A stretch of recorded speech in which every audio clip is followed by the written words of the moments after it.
జై శ్రీరామ్. శివాజీ అన్న, మీరు మాట్లాడింది 100% కరెక్ట్.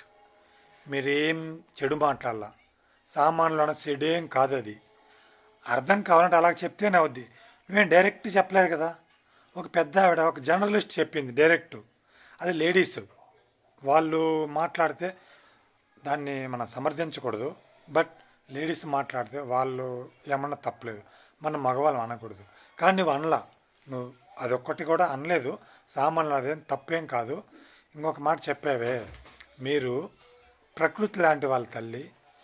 చీర కట్టుకుంటే ప్రకృతి ఎంత అందంగా ఉంటుందో మీరు కూడా అంత అందంగా ఉంటారని చెప్పావే, మీకు సెల్యూట్. సమాజం కోసం మనం చెప్తూ ఉండాలి, దాంట్లో తప్పేమీ లేదు. ఆమె శారీ కట్టుకున్నది, ఆమె అప్రిషియేట్ చేసావు, అది తప్పెట్లా అవుద్ది? తప్పు అనుకున్న వాళ్ళ కర్మ. నీవు ఇలాగే చెప్తూ ఉండాలి, నువ్వు మాట్లాడుతూ ఉండాలి. నీకు సమాజమైన స్పృహ ఉంది. నీ వెనకాల 99% మహిళా లోకం ఉంది ఈరోజు. నీకు నీకు అర్థమైందో లేదో మేము మాకందరూ తెలిసింది నీ యొక్క స్టాండర్డ్. అది నీ స్టాండర్డ్. నాగబాబు గారికి మీకు ఆర్టీవీ లోటింగ్ పెడితే నాగబాబు గారికి 4% వచ్చింది, 96% మీకు ఓటింగ్ వచ్చింది. మీరు అన్నది కరెక్ట్ అని చెప్పేసి. అది మీ స్థాయి. వాళ్ళందరికి సమాజం నువ్వు రెస్పాన్స్ ఇచ్చుకోవాల్సిన అవసరం మీకు లేనే లేదు.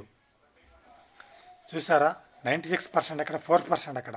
అది వాళ్ళ స్థాయి, ఇది మీ స్థాయి. నేను మంచి చెప్పడం తప్పు అని మీరు అనుకోకూడదు, నిరుత్సాహపడద్దు. మీరు చెప్తూ ఉండాలి ఒకరి కోసం.